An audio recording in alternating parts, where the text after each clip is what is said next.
It was a clear and beautiful day over Monterey Bay. A perfect flight. And then one mistake changed everything. Within minutes, one of America's most beloved voices vanished in the blink of an eye. The story you've been told about John Denver's death? It's only half true. Because when investigators dug deeper, what they found wasn't good. It was October 12th, 1997, a bright Sunday afternoon in Pacific Grove, California. John Denver, the man whose songs had once lifted spirits across the world, was flying his brand new experimental aircraft, a Rutan Long EZ. He was just flying for fun, doing what he loved most next to music. Denver had over 2,700 hours of flight experience. He knew the skies, but that day, something was off. Witnesses below saw his small plane suddenly turn sharply and then nosedive straight into the Pacific Ocean. It exploded on impact and John Denver died instantly. The world was left asking how could this have happened to a pilot so experienced on such a perfect day. At first, the explanation seemed simple. Authorities said it was a pilot error. They claimed John had tried to switch fuel tanks mid-air and accidentally lost control.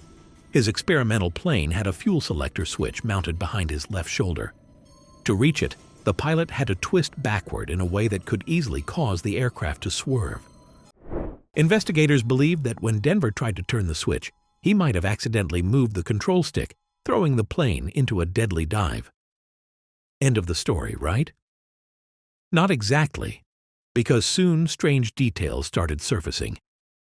The Rutan Long EZ was no ordinary airplane. It was home-built as an experimental model designed for enthusiasts to assemble themselves. The specific one Denver bought had already been involved in multiple safety complaints before he even owned it. The fuel selector issue was known. The previous owner had even modified it, relocating it in a way that made it harder to use. What's even worse is that the plane had no easy way to check fuel levels. The gauge was behind the pilot, too. So John Denver was flying a machine that required awkward maneuvers just to know how much fuel he had left. Investigators later discovered he had likely been running on one nearly empty tank. When he tried to switch to the full one, that fatal moment came.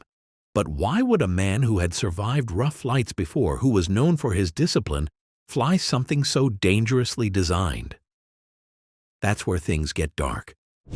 By the mid-1990s, his career had slowed down. He faced divorce, DUI arrests, and even a suspended pilot's license just a few years before his death. Yes, you heard that right. His pilot's license had been suspended. He wasn't technically allowed to fly at the time of the crash, but he did it anyway. Friends said he'd been frustrated, even depressed about not being cleared to fly. Flying was his therapy. That afternoon, Denver took off from Monterey Peninsula Airport. Everything seemed so fine. Then, around 5:28 p.m., something went wrong. Witnesses reported hearing a loud pop, possibly the sound of the engine sputtering. Then came the silence, the kind that follows when a dream and a life suddenly ends. The impact was so violent, the aircraft shattered into hundreds of pieces. Denver's body was identified using fingerprints. The sea had claimed everything but the questions that refused to sink. But what the National Transportation Safety Board, the NTSB, later found in the wreckage raised eyebrows. The fuel valve was indeed turned toward the empty tank, and on top of that, Denver couldn't have seen how much fuel he had left without turning his entire body around. But when you're flying only a few hundred feet above the water, a slight mistake is all it takes. A few weeks before the crash, John had met with the plane's previous owner. The owner warned him explicitly that the fuel switch was dangerous. He even told John that he should have it relocated before flying. Denver reportedly nodded but didn't make the change. Why? Because his mechanic had assured him that the plane was good to go. Because he'd flown many planes before without issue. Because he trusted his instincts. But this time, that confidence may have cost him his life. The Long EZ was fitted with an automotive engine, not a standard aircraft engine. That alone made it riskier. Auto engines can work in planes, but they require complex modifications to handle air pressure and altitude. The fuel system in particular must be precise. investigators found evidence that air bubbles could have formed in the fuel line when switching tanks, possibly cutting fuel flow to the engine just long enough to stall it. When the NTSB released its report, it didn't blame mechanical failure. It didn't blame weather. It blamed John Denver himself. Their final statement was the pilot's failure to maintain control of the aircraft during a fuel selector manipulation was the cause of the crash. But fans, friends, and even aviation experts felt that was unfair. They argued the plane's poor design and lack of proper modifications were the real villains. In fact, one investigator later admitted off record that the aircraft's configuration should never have been approved for flight in that condition. It wasn't just a small mistake, it was a death trap disguised as a hobbyist's dream. Before we go deeper, here's the thing about John Denver that makes this tragedy even heavier. He wasn't just another celebrity. Born Henry. John Deutschendorf Jr., he became the voice of 1970s. America, the soft-spoken folk singer whose lyrics about nature, love, and peace earned him worldwide fame. He wasn't flashy, he wasn't scandalous, he was the definition of genuine. But what people didn't know was how deeply restless he was. He once said, "Music and flying are the two things that make me feel closest to God." Both gave him freedom. Both took him above everything that hurt him, and ironically, both nearly killed him before. In 1989, he had a near crash in another plane after running out of fuel, but managed to land safely. He called it a wake-up call. Yet fate, it seems, had one more flight left for him. Even with all the official reports, conspiracy theories refused to fade, because people couldn't believe a man who sang about life could die by accident.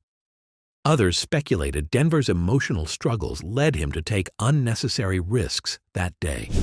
There were even wild claims that his crash was somehow linked to environmental politics, since he'd been an outspoken activist criticizing the government's inaction on climate change. But none of those theories ever had solid proof. Still, it shows how hard people found it to accept that someone as hopeful and radiant as John Denver could die because of a simple, stupid design flaw. Experts later recreated the crash sequence in a simulator. They discovered that when a pilot in that plane turned to reach the fuel valve, the motion naturally caused a downward right roll, exactly what eyewitnesses had described before the impact. It all happened in less than 7 seconds. 7 seconds between life and death. No time to correct and no time to react. Just one tiny design decision that ended a legend's life.